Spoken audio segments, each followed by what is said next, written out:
Hey everybody, Heidi Harris here. How you doing? As you know, Syria is really heating up. It's now Assad is out the door. He's off to Russia. But does that really mean better things for Syria? We really don't know. I'm not an expert on Syria, but guess what? I know somebody who is. Robert Spencer, director of jihadwatch.org. How are you, sir? Just great. Thanks, Heidi. How are you?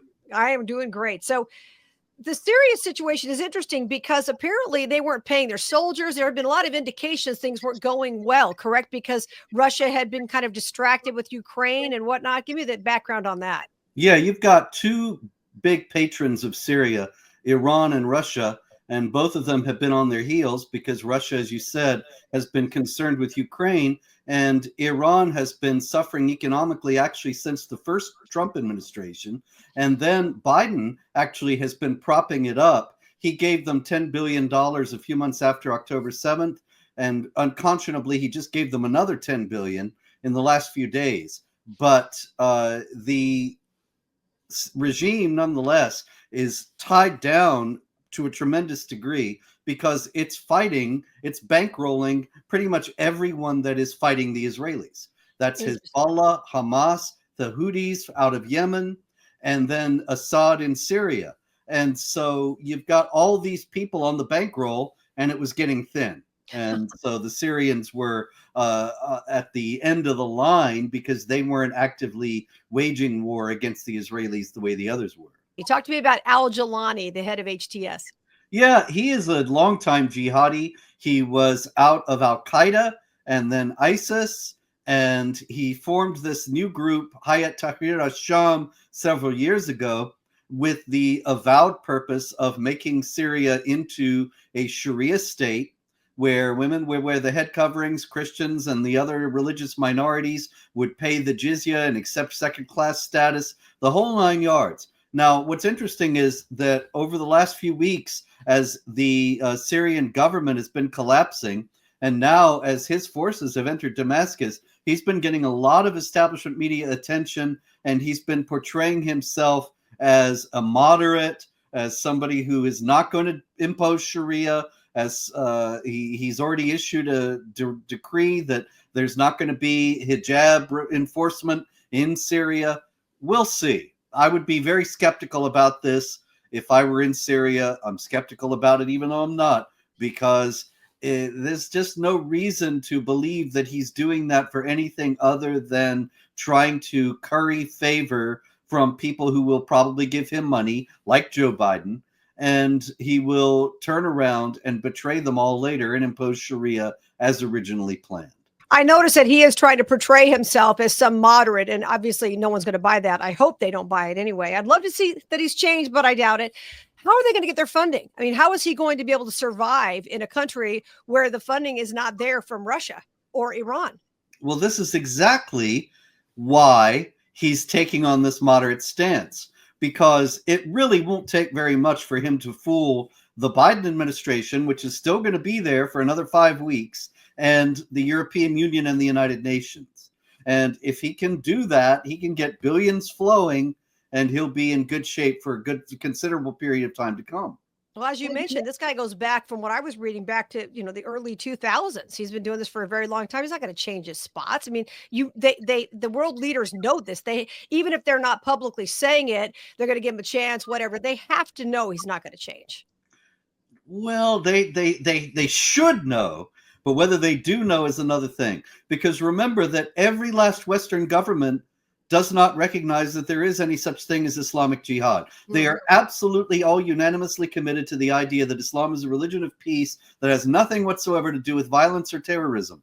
And that is the official policy of the United States government, as well as all the other governments in Europe. And so they come to a Islamic Jihad group. They actually do not have any way officially to admit what this group is all about. And they are in the business of pretending on a large scale that Islam is moderate, benign, peaceful, tolerant, and completely compatible with Western secular democracy. And as a result, they're happy to be lied to by this guy and happy to give him money and proclaim how moderate he really is. Boy, isn't that the truth too? They are happy to be lied to. I want to share your website, jihadwatch.org. Robert Spencer is the director of jihadwatch.org. A lot of great information. By the way, brand new book came out, the Muhammad, the Critical Biography. Brand new, your 28th book, correct? 28 now? That's right. Yep, that's it. So please go to jihadwatch.org and pick up that book whenever you get a chance. You're definitely going to be glad you did. It's his books are always phenomenal. We'll get back to the book in a second. Russia was using bases there in Syria to provide a lot of things to Hezbollah and whatnot. Talk about that. Talk about the future of those bases and what Israel's been doing. Well, what Israel did is advance a little bit into Syria to take Mount Hermon, which is right next to the Golan Heights, because the Syrians, they actually had an agreement with the Assad government to keep that area quiet, because the Syrians can easily go from Mount Hermon to retake the Golan Heights. Now, the Golan Heights, if you've been in Israel, the Golan Heights were part of Syria and captured in the 1967 war. And the Israeli government has annexed them. Trump recognized the annexation. Biden rolled it back. But the fact is that the Golan Heights really are essential for the national security of Israel. If you cross Lake Tiberias, there's a nice little restaurant in the north of Lake Tiberias. I was having lunch there one day and looking up at the Golan Heights, which is right there, very steep. Suddenly, these plains become mountains. And people pointed up at the top of the heights and said, that's where the Syrian soldiers used to stand. And if when the Israeli farmers came out into their fields, they would shoot them. Wow. And so the Israelis actually took the heights. That secures a significant portion of northern Israel and makes it possible to have a nice little restaurant there north of Lake Tiberias, possible to have farming and ordinary life in that whole area. And so this was a contested area that the Syrians claimed and the Israelis claimed. So the Israelis have now advanced a little bit so as to prevent the jihadis from taking that area and advancing into the heights. And this is, as Netanyahu said, it's a temporary measure until we can get a stable Syrian government in place, and we'll work it out. But in the meantime, he's going to act and do what it takes to secure the safety of Israeli civilians. Now, you've been talking about the fact on your website that Israel has made 310 strikes on military targets in Syria. Talk about that, because that's trying to eliminate the terrorists, which I don't care how you spell it, they're terrorists, from getting their hands on these things. Talk about that. I think it's brilliant that Israel's doing that. Yeah, it's brilliant. It's the kind of thing that makes you realize how stupid and evil Joe Biden was in August 2021 when the United States withdrew from Afghanistan and left $7 billion worth of military materiel behind. And the Taliban now has that. There have been American weapons found in Kashmir, waging jihad against the government of India, in Pakistan, in Iraq, and even in Israel. And all of that is because we cut and run in the dark of night out of Afghanistan and abandoned the air base from which, Bagram Air Base, that we could have had a peaceful evacuation of everybody out of there and all of the weaponry out of there. And in contrast to that, the Israelis, facing the collapse of the Syrian government, are looking at the whole Syrian Air Force, the whole Syrian military, all that equipment sitting there, and thinking this could fall into the hands of Hayat Tahrir al-Sham, which has already said that they've taken Damascus, now they're going on to Jerusalem. And so they wanted to make sure that would not happen. So talk to me a little bit about the way Russia, it was kind of like a pipeline that Russia was using through Syria. Talk about how that will affect them going forward in a lot of other ways. Well, Russia's been severely embarrassed by this whole thing because, of course, they were backing Assad and Iran. And so indirectly, they were on the side of the jihad against Israel. And this is the Syrian government of Assad has fallen as a result of the jihad against Israel, because Israel crushed Hezbollah and weakened Iran. And so the Syrian government was unable to sustain the pressure that it was facing from the Sunni jihadis. So the Russians, they look weak at this point, and they've been caught out in Syria in a way that makes, well, it changes the whole geopolitical situation, because now the Ukrainians were on the ropes and thinking they're going to have to make a settlement. That might change now, because they see that Russia is not really all that strong. And Russia's adventurism in the Middle East, which has been going on for years and taking up the slack of the diminishing American presence there, is also now significantly diminished itself, because they had it so closely tied to the Islamic Republic of Iran, which may be in its last days. So going forward, what should the United States be doing with Syria? Because obviously Joe Biden's very weak. We know a few more weeks he's going to be out. Thank God. What's Trump going to do about this situation? What should he do? Well, Trump's been very clear that he wants Israel to finish the job. And Israel has been very clear in saying finishing the job means destroying Hezbollah and Hamas as viable organizations. They're on the verge of doing that, but haven't done that yet. And Biden's been doing everything he could to stop them. Right. And so that will end. And we can hope that Israel will have a free hand to finish the job. When it comes to Syria, though, they've got a new threat, because, as I've noted, the jihadis have already announced they're on their way to Jerusalem. Now, that may turn out to be empty words, but they clearly are well-financed and well-armed. And so the Israelis have to be on guard regarding that. Now, when it comes to the United States, I think that we should support our ally, absolutely, and make sure that the jihad threat in Syria is localized. But otherwise, we don't have any obligations there. We don't have any obligations to have our troops on the ground. Remember that Donald Trump wanted to withdraw our troops from Syria in 2020. And the military said, yes, sir. And then they didn't do it. They just ignored his orders. I mean, all those guys should be tried for treason. But this is what happened. They were bragging about it after he lost the election or whatever happened in 2020. They said, we kept him from taking our troops out of Syria. We lied to him and told them they were gone, and they're still there. Well, look how much good they did over the last few weeks. They should not be there, and I hope he will get them out now. I hope so. Let's absolutely. Our jihadwatch.org is the website. Please check it out. jihadwatch.org. Brand new book, Muhammad, the Critical Biography. Let's talk about it. This is your 28th book.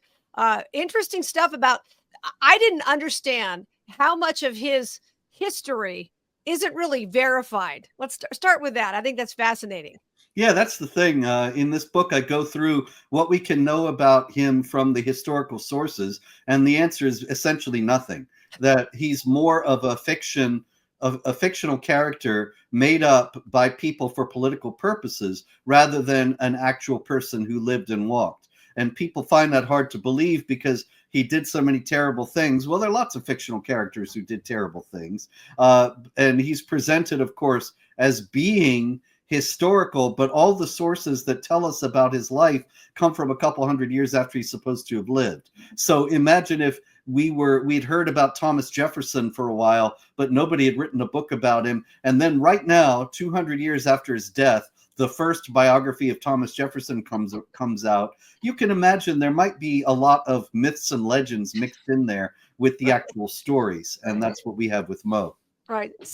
Nobody was actually there who saw what you did. You know, like we read the Gospels. These are people who saw what Jesus did. They were with him. They saw it firsthand. Exactly. A little different than the history of Muhammad. Oh, yeah. And it's a very sharp contrast. As a matter of fact, when you go into all the details of Muhammad's life, pretty much every one of them is contradicted by other stories that come from the Islamic tradition, even his name. There are some traditions, as I explain in the book, that say, well, his name was actually Kutam, and it was changed to Muhammad later. And, you know, you got to wonder, why would anybody make that up if that weren't so? And yet we don't hear anything about that from Islamic sources of the modern age. It seems what's most likely having happened here is that there were stories of some guy named Kutam that got mixed into the traditions about Muhammad as the legend was being created. And then it had to be explained why some of these had originally a different name on them. Wow, that's crazy. You don't realize, you know, people are believing in this person. I mean, are we certain he ever existed? No, I don't think so. There might have been somebody who did some of the things, and then the legend grew up around him. But at this point, you can't separate legend from fact. And it may well be that there was no such person at all. Wow. All right, let's go back to Syria. By the way, the book's called Muhammad, A Critical Biography. Get it at jihadwatch.org. Once again, there's a little picture of the website, jihadwatch.org right there. It's on the right there. The truth. I'll put the truth on your reading list. 28 books he's written so far, so be sure to get this one. All right, so going back to the Syria situation, they're probably going to institute, as you mentioned, Sharia law. I mean, they always say they're not going to, but like you said, they're trying to play it cool to get some money out of somebody.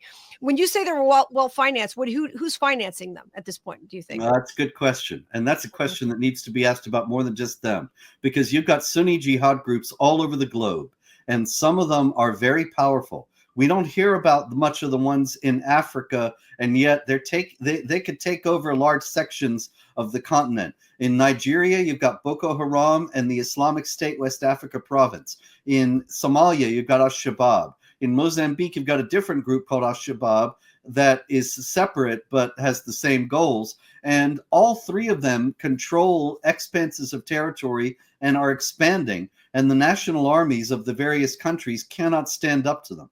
So where are these people getting all this money and weaponry?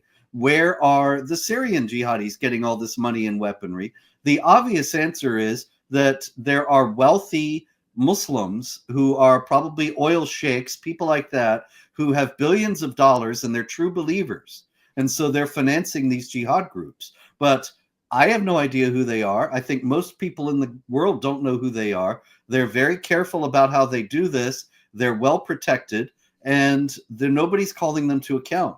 And I hope that one of the things that the Trump administration does is vigorously pursue the question of who's financing these people in Syria, as well as these other jihad groups, cuts off that financing so that the jihad will not have any way to advance further. What's worse for America, having Assad in Syria or having it taken over by, some terrorists at this point, basically turning it into Afghanistan? What's worse for the United States? Probably the terrorists taking over. Assad was terrible. Assad was a bloodthirsty tyrant. He was, however, relatively good when it came to the religious minorities. The Christians in Syria enjoyed essentially equality of rights with the Muslims. Now that's probably going to end, and we're going to see widespread persecution of Christians, ethnic cleansing, like we saw in Iraq after the fall of Saddam. I just saw something last night where there were a bunch of people in Turkey, Syrians in Turkey, trying to get back to Syria because Assad was gone. And I thought, you might not want to do that. Just saying. So now we believe that Assad is in Russia. Is that what we believe? That seems to be the case, yes. So how's he going to handle a Russian winter? I'm dying to know. What's going to happen with him there in Russia? I mean, what's the plan? What's Putin going to do with him? Put him up for an extended period of time? I mean, what's the plan? Do we have any idea? No, I don't know, but I would expect that he'll live out his life like other deposed dictators have in the past. They probably have plenty of money and can just live a comfortable retirement there. If he wants to vacation outside of Russia, he might have some trouble, but probably as long as Putin's in power, he won't have any trouble inside it. But it is a very cold place. He's going to find it a bit of an adjustment. I think so. All right. Final thing. You mentioned Ukraine and how this could possibly empower the Ukrainians, realizing that Russia's kind of weak. How do you see that ending? And do you think Trump is going to want to keep dumping money into Ukraine? I certainly hope not, and I don't think that it's going to continue. Seems to me that a lot of the money dumped into Ukraine was a Democrat money laundering operation. You have Sam Bankman-Fried and his discredited financial organization getting money from the Ukrainian government, giving that money to Democrat politicians. Then the Democrat politicians vote for aid to Ukraine. The Biden regime sends money to Ukraine. Ukraine gives it to Sam Bankman-Fried. He pays the Democrat politicians. You get the idea. So Trump's not going to play that game. No, he's not. And so, but how do you silence the voices of people who say, oh, you can't let Russia pick on Ukraine. We have to give them money. We have to prop them up. It's so funny, Robert, because a couple of years ago, we were all making fun of Ukraine, how corrupt it was, how their leader had been a comedian. We were all making fun of them. Then fast forward a couple of years, everyone's walking around with blue and yellow, pins on their lapels and, talking about Ukraine. What a change, right? Oh, yeah. Well, Zelensky's, he's got a nice scam going. And he ain't no modern Churchill by any stretch of the imagination.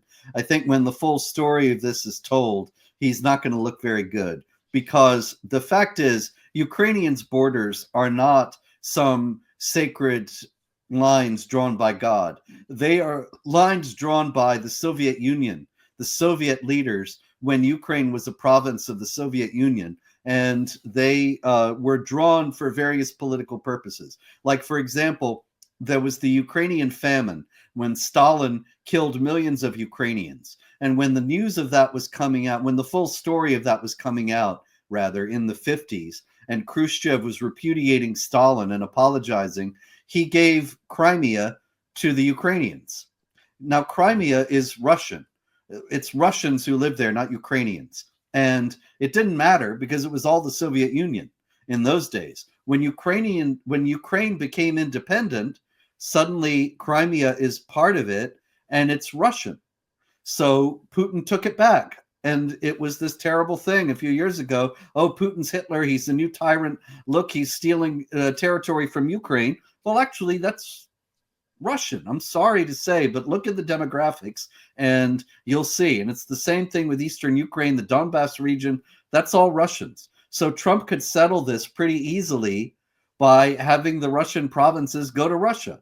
And everybody will scream and howl and say, look, he's dismembering Ukraine for the sake of his pal Putin. Look, Russian collusion, et cetera, et cetera, et cetera. I hope he stands firm against all that nonsense, because the plain fact is that this conflict could be ended by a drawing of the borders such that the Russian population is in Russia and the Ukrainians are in Ukraine.